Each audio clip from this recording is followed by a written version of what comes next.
Aí, pessoalzinho, estamos de volta! Eu sou a Ju Palermo, você está no Fala Pra Camões e hoje a gente vai falar do conto Seminário dos Ratos, da maravilhosa Lígia Fagundes Telles.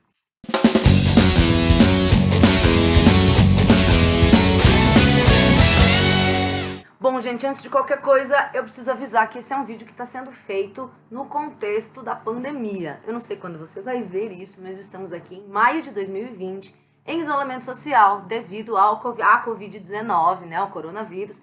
Então, eu convidei tem vários amigos que eu convidei para participar desse vídeo comigo, e todas essas participações foram feitas por meio de videoconferência. Então, essa interação que eu gosto de ter com os meus convidados, ela não acontece aqui de maneira presencial, então talvez o vídeo e o áudio não sejam os melhores do mundo, não é a qualidade que eu gostaria de poder oferecer para vocês, mas a gente fez o que deu em tempos de pandemia, tá bom?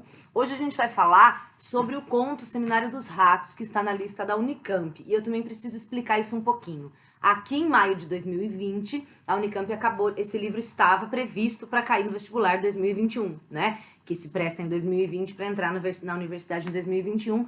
Porém, devido à questão justamente do coronavírus, a Unicamp resolveu reduzir a lista e deixar somente obras de domínio público. Portanto, o Seminário dos Ratos, que ainda não tem 100 anos, é uma obra de 1977, ainda não está como domínio público.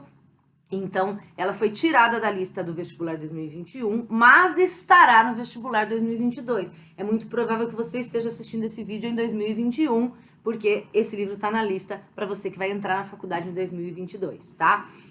Mas como aqui em 2020 eu já estava preparando esse vídeo, já tinha conversado com os meus convidados antes, estava tudo fresco na nossa memória, a gente achou melhor gravar mesmo, e eu achei melhor soltar, até porque eu acho que Lígia Fagundes Telles, Seminário dos Ratos especificamente, mas toda a obra dela, vale a pena para você, mesmo você que não vai prestar vestibular, né? Eu acho que deveria ter um interesse maior do público em geral, não só vestibulandos, pela obra da Lígia, tá bom? Vamos lá, é um conto, tá? Eu não tenho a versão do conto só da Lígia. A Companhia das Letras lançou, há pouco tempo, esse grande compilado, é uma bíblia, né, daqueles que pegam na nuca mata, com os contos da Lígia, tá? E aqui dentro a gente tem vários dos livros de contos dela, tanto que Seminário dos Ratos, tá aqui a Lígia Schoffen, Seminário dos Ratos é o segundo livro, então tem Antes do Baile Verde, os contos, Seminário dos Ratos, os contos, e aí são vários livros de conto dela. Eu tenho em casa alguns desses livros separados. Esses dias eu li Um Coração Ardente, né, que é um livro de contos. Então tem o livrinho Seminário dos Ratos, e dentro do livro Seminário dos Ratos tem o conto Seminário dos Ratos, que é o último, inclusive, do livro. E para a Unicamp você precisa ler só esse conto, não é o livro inteiro, é só o conto, tá?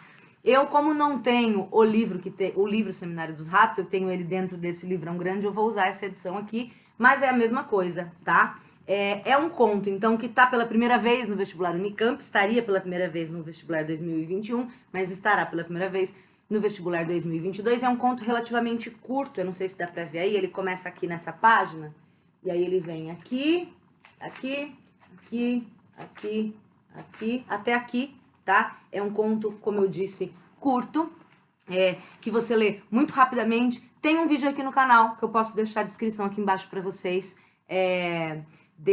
eu fiz uma leitura do Seminário dos Ratos para você, tá? Você pode dar o play e ir acompanhando, lendo, me ouvindo ler, enfim, esse vídeo ficou aí, sei lá, acho que dá meia hora, comigo lendo aqui, deu menos de meia hora, significa que você lê um conto desse em meia hora, portanto já fica o meu primeiro aviso importante aqui para você desse vídeo.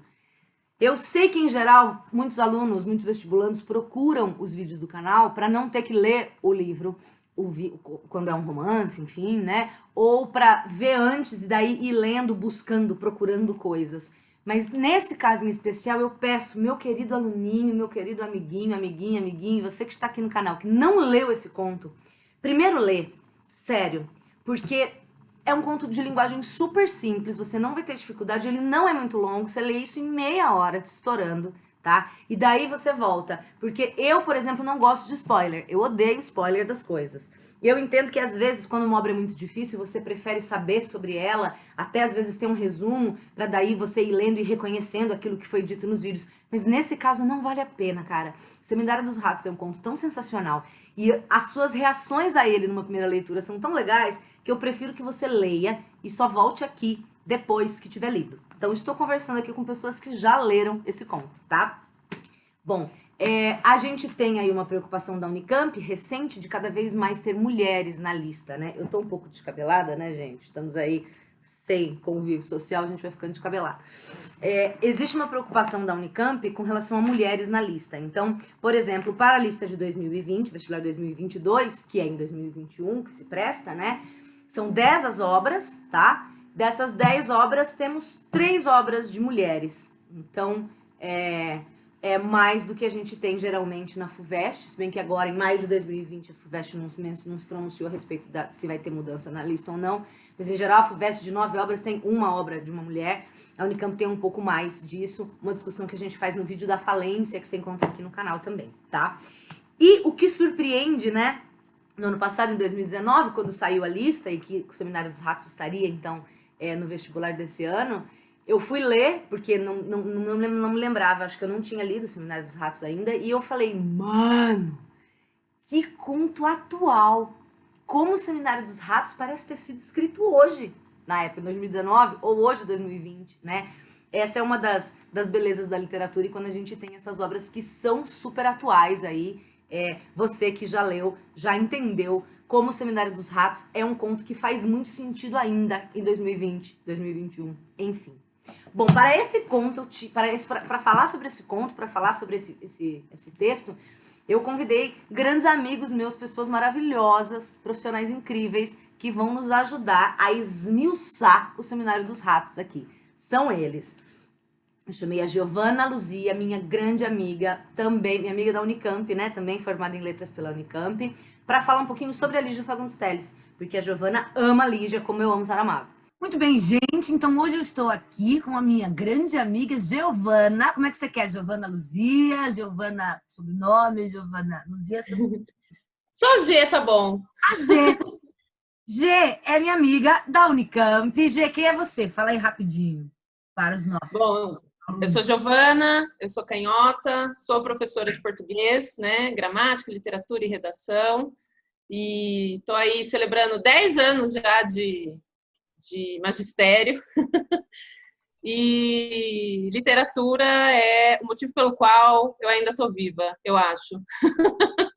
Maravilha. G, a gente se conheceu fazendo uma disciplina de pós da Unicamp e desde então ficamos aqui amigas. E aí a G adora Lígia Fagundes Telles, né?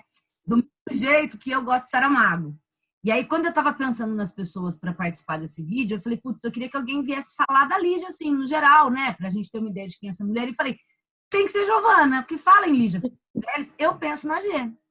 Olha só que honra. Chamei o queridíssimo Maurício Soares, Maurício, que estuda Drummond no mestrado dele lá na USP, e ele vai falar um pouquinho pra gente sobre a epígrafe do conto da Lígia, que é de um poema do Drummond. Oi, Ju. Oi, Mal. Hoje eu estou aqui com o Maurício. Maurício, quem é você? Eu sou professor de literatura, estudo especialmente o Drummond.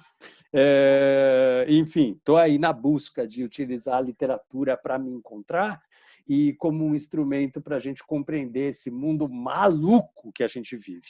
Então, esse sou eu, chamo Maurício Soares Filho, trabalho e moro em São Paulo, atualmente sou de lugar nenhum, né? Trabalho em todos os lugares e, ao mesmo tempo, não saio do meu quarto. Acho que é mais ou menos esse que sou eu. Chamei o Mauro Nápoles, da História, para fazer o contexto histórico dessa obra, né? 1977, o que é o Brasil em 77 e todas as questões políticas que a gente vê aparecer aqui e que fazem com que esse conto seja tão atual. Muito bem, gente, então estou aqui hoje, aqui é ótimo, né? Estamos aí com o Mauro Nápoles, da História. E Mauro, apresente-se, quem é você? Bom, eu sou Mauro Nápoles, professor de História, mais de História do Brasil do que de História Geral. Eu comecei na escola pública em 1994, quando ainda era estudante. Foi uma verdadeira escola para mim, didática, pedagogicamente. Sou muito grato ao tempo que eu passei dando aula no Estado. Depois também passei pela Prefeitura Municipal de Taubaté, eu moro em Taubaté, né? Fui professor da Prefeitura por muitos anos também, nas escolas municipais, onde eu me formei também no ensino médio. Fiz história na Universidade de Taubaté, minha vida toda aqui, né? E depois fiz a minha especialização na PUC de São Paulo em História, Sociedade e Cultura. E desde 1996 eu trabalho com pré-vestibular, normalmente com História do Brasil, e trabalho também escrevendo material didático e, enfim, dou minhas cacetadas em tudo quanto é canto. Muito bem. Eu queria dizer isso aqui porque eu acho muito chique, que eu e Mauro a gente se conheceu numa viagem para a Itália. Verdade. Me sinto muito chique, que foi a minha primeira viagem para a Europa e, por coincidência, foi a primeira viagem Eu também. Era um curso de História da Arte com a galera da Paleta Cultural, Maurício, que vai aparecer aqui no vídeo também. E Exato. a gente se conheceu lá, olha que chique. Grazie, Mauro. Foi sensacional. Grazie. Chamei ainda o Vinícius Nicoletti, da Biologia, para falar um pouco dos ratos do ponto de vista da biologia. Muito bem, gente. Então, estou aqui hoje recebendo com muito prazer o meu convidado, Vinícius Nicoletti. Vinícius, quem é você? Obrigado, Ju. Primeiramente, agradeço a oportunidade e o convite também. Sou Vinícius Nicoletti, eu sou professor de Biologia e estou aí para conversar um pouquinho sobre esse conto que eu achei super interessante. É Nicoletti, eu falo Nicolete, fechado, Nicoletti. E fechado, mas todo mundo fala Nicoletti, tá tudo certo também. Então tá bom. E para finalizar, chamei o Vinícius Segala, meu querido amigo jornalista, porque eu acho que esse conto traz questões muito legais para a gente pensar também sobre o papel da imprensa. Muito bem, gente. Então hoje eu tenho o prazer de estar recebendo aqui no canal o meu amigo Vinícius Segala. Vinícius, fala aí um pouco, quem é você? Oi, professora. Prazer estar aqui no seu canal, viu? Você que já me ajudou, não foi nenhuma nem duas vezes, com dúvidas gramaticais ao longo dessa minha carreira de repórter, esses anos que a gente é amigo, né, professora? Estou muito contente. Tem crase ou não tem crase aqui? Mas fico muito contente de poder contribuir, retribuir aqui. Não vai ser na quantidade que você já me ajudou, mas é um prazer. Imagina. Bom, mas é para eu falar? Fala aí, manda aí. Eu sou jornalista, tenho 41 anos, sou repórter desde os 18, 19, desde o primeiro ano de faculdade. E também estudei Direito, mas sempre fui repórter. A maior parte da vida é repórter, vários veículos de comunicação, Folha, o Globo, Veja, revista Carta Capital, UOL. E hoje em dia, faz um tempo já, eu comecei a trabalhar só com veículos de esquerda, abandonei a grande imprensa, pedi demissão maior e abandonei. E hoje em dia, eu diria que eu sou um jornalista de esquerda, viu, professor? A verdade é essa. Tá aí. Você sabe que eu conheço o Vinícius já há alguns anos, eu não sabia que você tinha estudado Direito, viu? Estudei. Eu estudei, eu terminei a faculdade de jornalismo, fiquei achando que eu não sabia nada, que os outros sabiam, eu queria saber alguma coisa. Quem faz ensino superior tem que saber alguma coisa que os outros não sabem. Com essa ideia ali, eu tenho 22 anos, né? E aí resolvi fazer Direito, estudei Direito lá na USP, até o 4º ano. Chegou no 4º ano, comecei a trabalhar na Folha de São Paulo, e era meu sonho trabalhar lá, eu queria mais espaço, comecei a trabalhar muitas horas lá, abandonei a faculdade em nome do sonho de trabalhar na Folha, não me formei em Direito, legal, 4 anos. Hoje em dia, não sei se valeu a pena. Oi? Largou a USP? Larguei. E um ano depois que eu larguei a Folha também ali, mas não me arrependo de nada, não. Eu gosto muito de ser jornalista, eu sou repórter. Você sabe, né, professora? Eu gosto disso. Por isso que você está aqui. Bom, você já deve ter visto, você sabe que aqui a gente fala para Camões, que isso não vai caber num vídeo só, né? Então esse é o primeiro vídeo da série Seminário dos Ratos que a gente vai fazer aqui. E eu vou intercalando aí as participações desses queridos amigos que muito me ajudaram aqui neste contexto de pandemia, mas sempre por meio de videoconferência, tá bom? Ótimo, vamos lá então. Eu queria começar, se a gente fosse, sei lá, se você tivesse que contar para alguém que não leu o Seminário dos Ratos, do que se trata o Seminário dos Ratos, basicamente a gente tem, os ratos estão infestando o país, né? A gente descobre isso, os ratos estão invadindo e infestando o país. Note uma coisa muito interessante, porém, esse contexto não nos é dado logo de cara no início do conto, né? Por um narrador. esse contexto a gente vai descobrindo aos poucos por meio do diálogo de dois personagens ao longo do conto. Então isso eu acho uma coisa muito sensacional que a Lígia faz, e é diferente, né? Eu não sei você aí, quando faz uma redação, quando tem que escrever uma narrativa, às vezes a gente tem a necessidade de colocar um narrador no começo que estabelece o contexto para aí a história acontecer. Aqui não é isso que acontece. Eu não sei o que está acontecendo, é como se a gente entrasse no conto meio que, oi, tudo bem? Dá licença, o que está acontecendo aqui? E aí eu vou ouvindo a conversa desses dois personagens, as pistas sobre o que está acontecendo e que serve como cenário desse conto vão sendo dadas aos poucos, pelas conversas dos personagens. É nas falas dos personagens que eu vou descobrindo, então, que o país está passando por uma infestação de ratos, que existem 100 ratos para cada pessoa. Você vai ver uma conta muito louca que eu fiz no vídeo com o Vinícius Nicoletti aqui, que eu sou de humanas. E que os poderosos, né, estão se reunindo para resolver o problema, ou para tentar resolver o problema. Existe a tal da RATESP, que a gente imagina que é esse órgão que foi criado para resolver o problema dessa infestação de ratos. E aí eu tenho esses poderosos, portanto da cúpula do governo, que tem poder para decidir as coisas, eles se reúnem numa casa de campo isolada, uma casa de campo que foi reformada para este fim, gastaram-se milhões nessa reforma, só para sediar o 7º Seminário dos Roedores, né? E aqui a gente já precisa conversar um pouquinho a respeito do título desse conto. O conto se chama Seminário dos Ratos, tá? Deixa eu ver se tem o artigo, tá louca? Ou Seminário, não, é Seminário dos Ratos. Mas, quando os personagens se referem ao seminário, eles vão dizer 7º Seminário, eles vão dizer Seminário dos Roedores, o 7º Seminário dos Roedores. Eu acho que essa diferença entre Seminário dos Roedores e Seminário dos Ratos vai ser importante pra gente lá no final da obra, tá? Já falo disso daqui a pouco, guarde essa informação.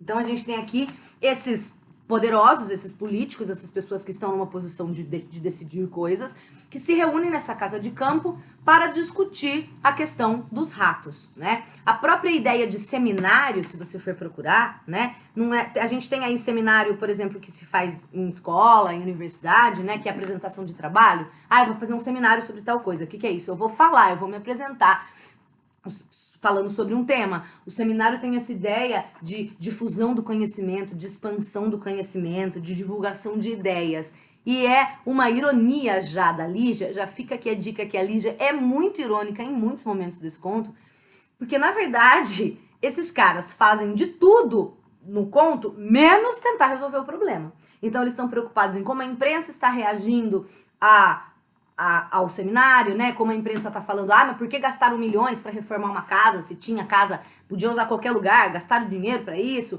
E a própria ideia de que já estão no 7º seminário e nada foi feito ainda. Então, quer dizer, já teve 6 seminários desse tipo e eles ainda não conseguiram resolver o problema. A população dos ratos continua cada vez mais a somente aumentar, né? Então, tem essa ironia. Seminário dos ratos deveria estar sendo feito para resolver, para divulgar conhecimento e encontrar maneiras de resolver o problema, mas o problema não está sendo resolvido e está se agravando só. Muito bem. O que vai acontecer é que ao longo do conto a gente tem aí alguns personagens. Logo no começo, a gente entra em contato com... Eu coloquei aqui, estou com a minha colinha. A gente tem o chefe das relações públicas conversando com o secretário do bem-estar público e privado.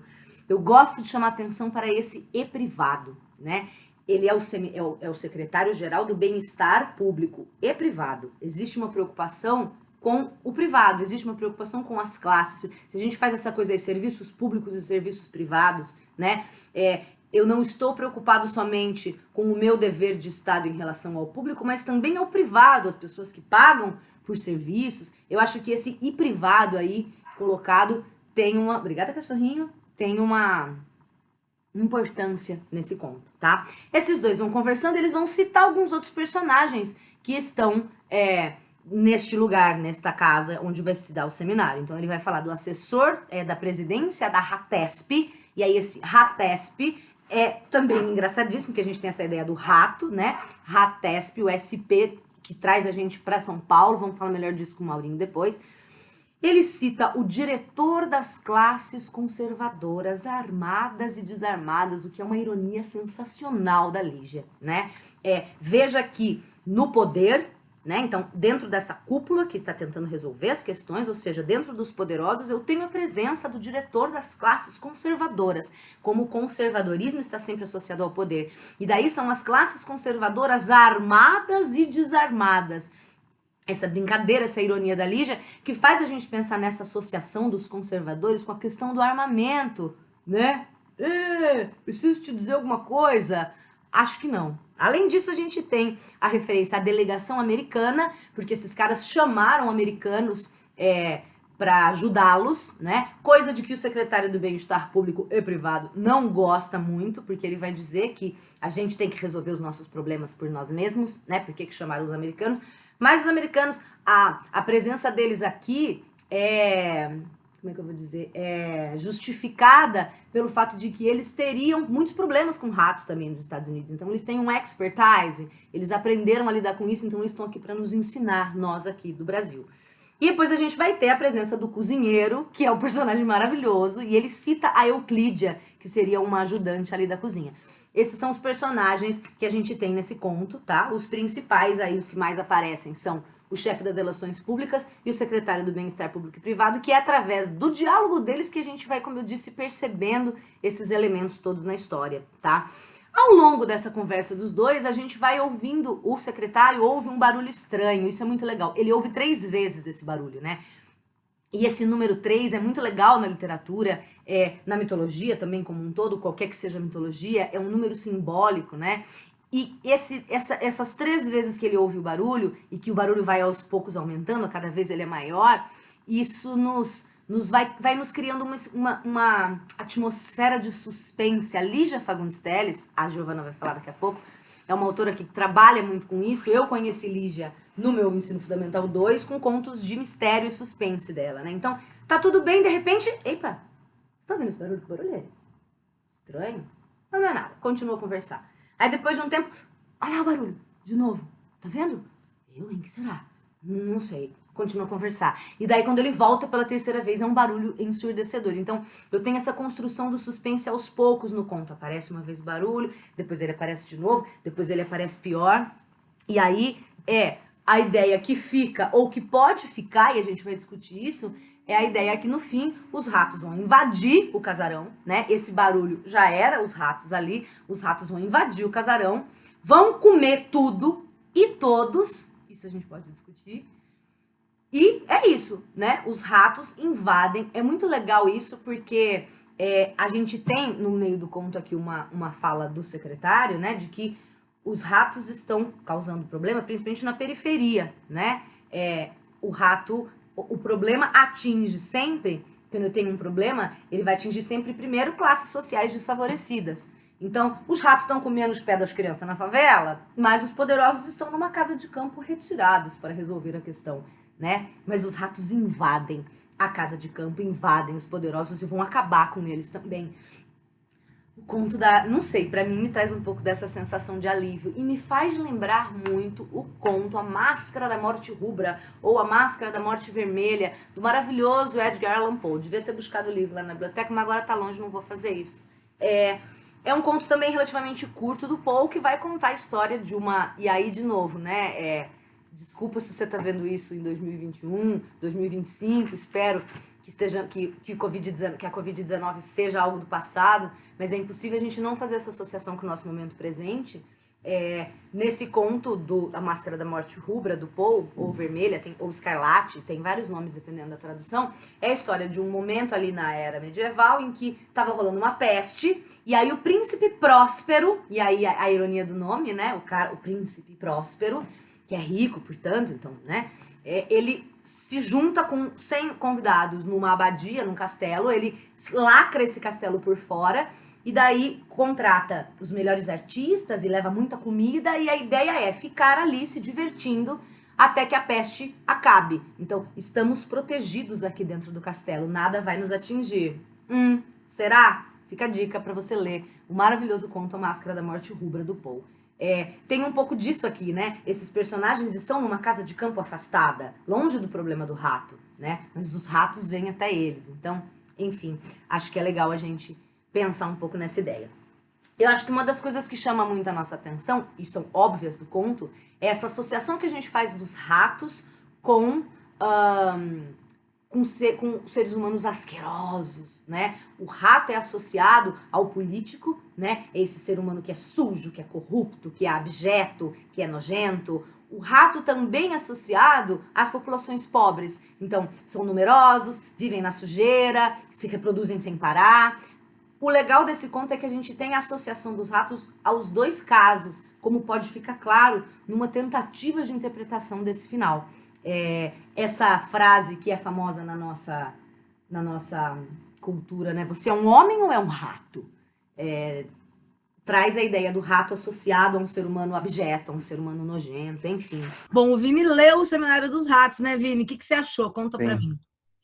Ju, achei ele muito interessante pela riqueza do conto, os detalhes que ele apresenta e também porque fazia muito tempo que eu não lia um conto desse. Massa, deu vontade de ler mais? Sim, esses mais curtos, né? Porque tem alguns que são bem longos e o que eu gostei bastante desse foi isso. Porque acho que tem ali 10, 11 páginas, super tranquilo de ler. E é legal que eu fiz uma segunda leitura dele. E você pega um pouco mais de detalhes, né? Cada vez que... Ele é um conto recheado de pequenas coisinhas que cada vez que você lê, essas coisas vão vindo, né? Imagina, eu já li, sei lá, umas 10 vezes. Imagina. A gente vai pegando essas coisas que a Lígia Fagundes Telles deixa para nós. Eu pedi para o Maurinho ler o conto Seminário dos Ratos para falar um pouco do contexto histórico, principalmente essa coisa, já que ele dá aula principalmente de história do Brasil, né? E aí acho que ele gostou um pouquinho do conto, né, Maurinho? Puxa vida, muito. Gostei muito, foi muito prazeroso. Foi uma missão assim muito prazerosa, muito bacana e é muito histórico. É muito histórico. Ele se comunica muito com o contexto. A Lígia Fagundes Telles, ela me pareceu, eu não conhecia muito dela, para ser bem honesto. Eu tinha lido mais assim de uma contemporânea. A gente até chegou a conversar sobre isso em off. Eu tinha lido mais Clarice Lispector do que propriamente a Lígia Fagundes Telles. E eu fiquei assim encantadíssimo. A forma como ela transita entre o fantástico e o real, a forma como o fantástico dá suporte para o real, a forma como o real ele é irônico, ele é metafórico, ele é sarcástico, num cenário de ditadura, num cenário de autoritarismo, ela tem uma habilidade, uma mão. Eu sinto o texto dela como uma mão muito hábil, costurando um tecido muito resistente num cenário de extremo autoritarismo. Eu gostei demais do texto dela, demais, achei incrível. Vini leu o conto, né, Vini? Rapidamente aí, o que você achou? Eu li, gostei bastante, viu? Bom, primeiro, antes de falar dessa questão de imprensa, o que me causou, assim, uma surpresa, uma grata surpresa, foi ver, eu já tinha lido algumas coisas da Lígia Fagundes Telles, e eram coisas sempre mais intimistas, eu achei que tratavam mais sobre questões individuais, psicológicas, mais do indivíduo do que escancaradamente questões sociais, né, sociológicas, enfim.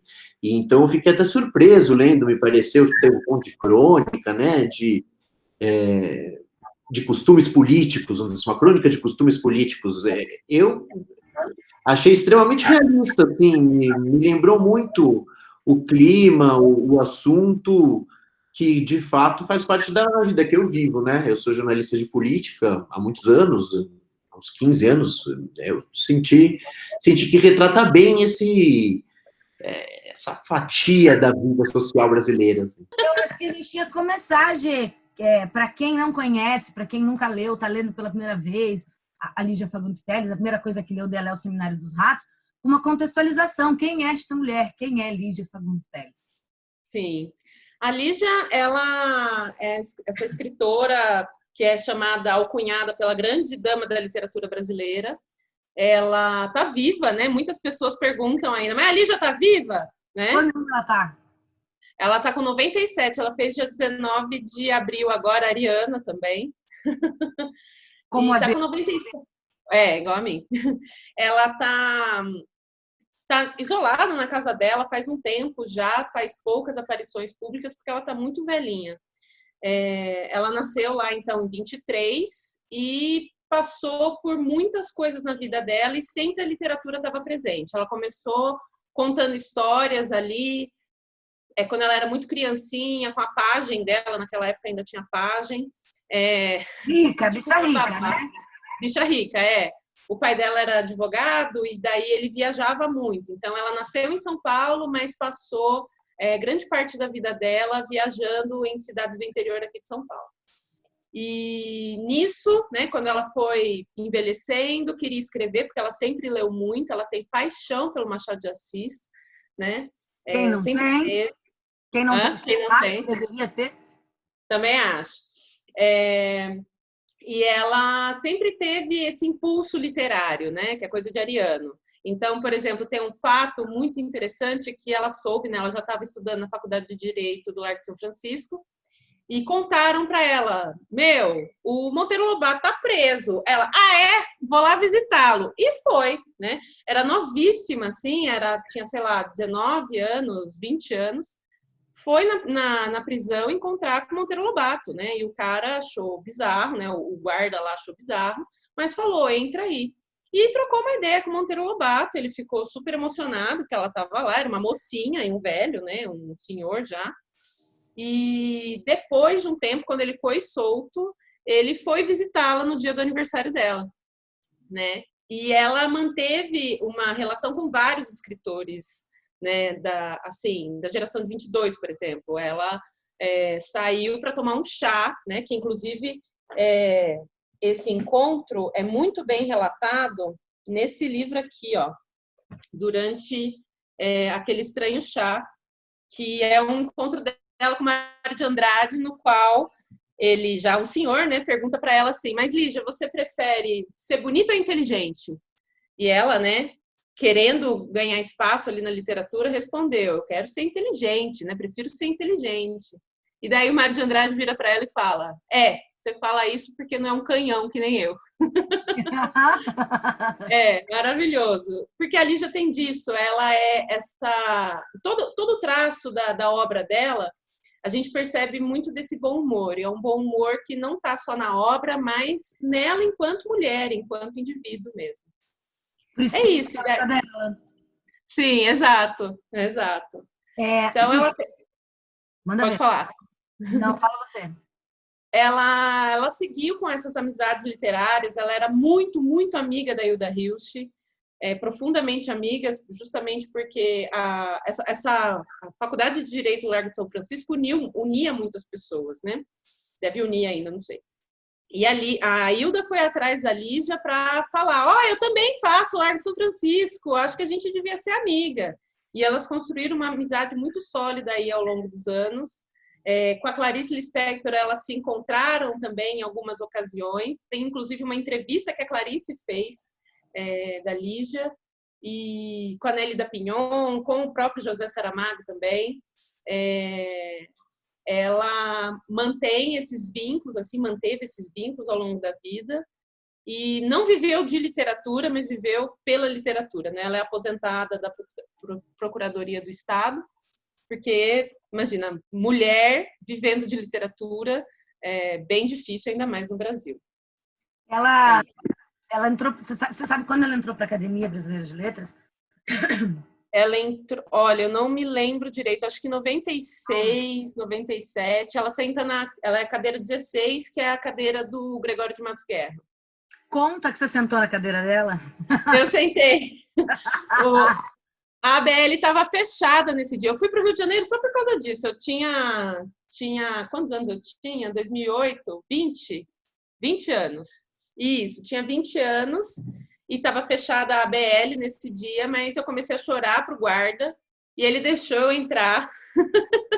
E fui de chinelo, biquíni, assim, tava de vestido, né? E sentei na cadeira e assim, emocionadíssima, tentando lembrar, né, do que ela leu naquele dia, né, que ela recebeu essa cadeira. E foi sensacional, com a cara de pau que eu tenho. Eu sou tímida, mas quando diz respeito à Lígia, eu vou embora. Você encontrou com ela, né? Você conheceu ela pessoalmente? Sim, tive 4 encontros com ela, em 2006, na Bienal aqui do livro, foi a primeira vez que eu a vi e tive uma crise convulsiva de choro, mas ela assinou o meu As Horas Nuas, ficou passando a mão aqui, ó, escreveu Giovana, mas tá tudo bem, né? Encontrei com ela depois em outra Bienal, né, que daí estava ela e a Maria Adelaide Amaral falando, porque a Maria Adelaide Amaral ela adaptou o romance As Meninas para o teatro, e daí ela fez uma fala. Encontrei também em 2008, quando eu fui ver o Saramago, mas eu fui mais ver a Lígia, porque eu tinha certeza que a Lígia ia estar lá, do que o Saramago. Giovana esfrega na minha cara que ela viu o Saramago pessoalmente, gente. Foi mal. Eu tava nem ligando pro Saramago, a Lígia estava atrás de mim. O Saramago. E foi tudo esse dia. E a última vez, também com a cara de pau, um amigo do meu pai falou que tinha um convite para o lançamento de uma coletânea de contos da Companhia das Letras. A Lígia tinha acabado de migrar da Rocco para a Companhia das Letras. E eu nunca tinha ido para São Paulo de carro, catei o carro com a minha mãe e com a minha irmã, fui na casa desse amigo do meu pai, catar os convites, e dali a 2 semanas eu fui ver a Lígia pela última vez, né, em 2012. Ela já estava bem caquética, assim, já repetindo muitas coisas, né, falou o mesmo assunto várias vezes, mas tá aí, né? Gente, tá 97 anos, né? Ela tá morando em São Paulo ainda, não? Ela mora em São Paulo. E agora quem agencia tudo ela é a neta dela, filha do Gofredo, né, que faleceu em 2006. Ela ficou bem zoada, mais zoada ainda, depois que o Gofredo, o único filho dela, morreu ali em 2006.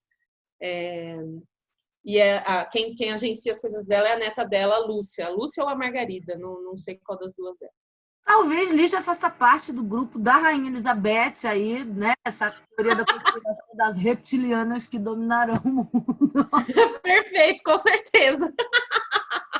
Ô, Gê, a gente fala para os alunos que a Lígia se enquadra, quando a gente fala de Lígia, né? Que ela se enquadraria aí na 3ª geração. Eu queria falar um pouco disso, porque assim, bom, a gente tem essa conversa sempre, eu tenho sempre com os meus alunos, eu sei que você também, sobre a pouca quantidade de mulheres que a gente tem ao longo da história da literatura, não porque não tenham existido escritoras, mas porque não passaram para a história, né? Sim.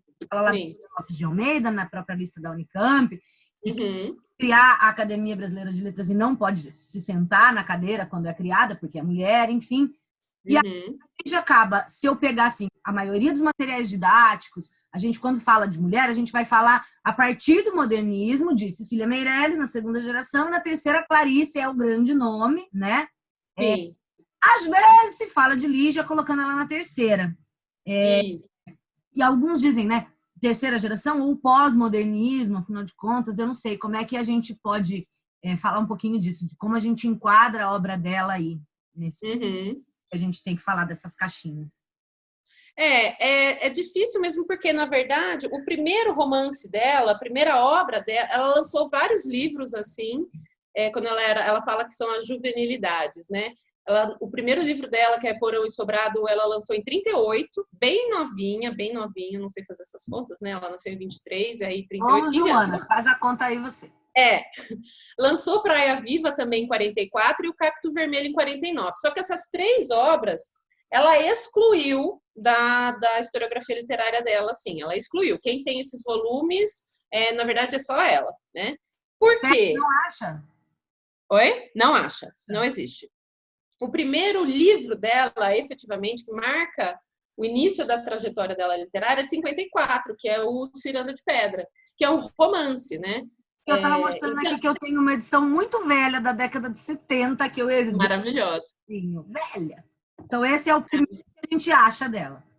Isso, é o primeiro livro, e assim, o Antônio Cândido, né, ele também marca, ele junto com a Lígia, marca que a carreira da Lígia começa aqui em 54. Então, 54, né, 9 anos depois da suposta geração de 45, mas eu acredito que colocam a Lígia e a Clarice ali justamente por causa desse traço da obra que as duas coincidem, que é esse fluxo de consciência, né, esse mergulho no interior das personagens que é uma característica também que tem ali na geração de 45, junto com ali os regionalismos e etc. Que é uma coisa mais para tentar fazer um recorte pedagógico ali, literário, que eu acho que não é necessário, né? Eu acho que talvez por causa dessa coisa do fluxo de consciência funcione, ela ser da geração de 45, né? Mas também tem essa dificuldade mesmo de colocá-la, ainda mais porque a primeira obra dela é de 54, né? E que ela vai escrever até, né, tá? É uma obra grande, a gente tem essa coisa de querer colocar as coisas nas caixinhas. Sim.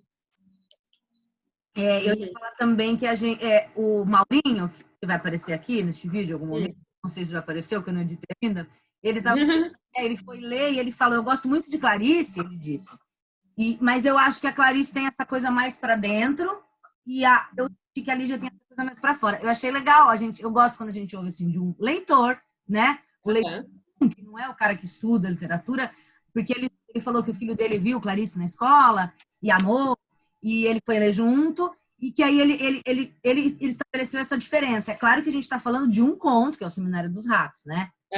Todo mundo sabe também que eu não tenho muito essa pegada do para dentro da Clarice, mas gosto muito da pegada do para fora da Lígia. Então. Sim. Ela tem isso mesmo, porque a Lígia, ela é essa pessoa bem-humorada, né?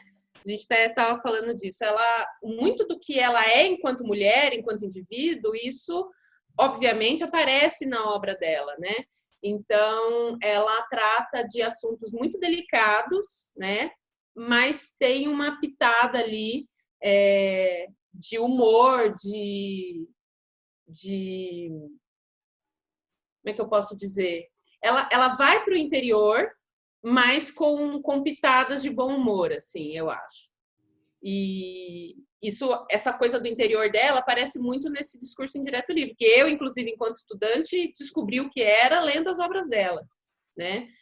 Porque era muito abstrato para mim, não entendia direito, e fui entender lendo os contos e os romances, né? Então, os pensamentos das personagens surgem de repente, sem quaisquer marcações, e daí parece que você vai ficando íntimo dos personagens também com isso, né? E rola muito uma identificação, né? Com esses pensamentos, com esses medos que vão surgindo aí na medida que vão acontecendo. Eu me lembro que conheci muita gente talvez tenha tido contato com a Lígia, não Fundamental 2, pelos contos dela meio de mistério, né? Aqui das Formigas.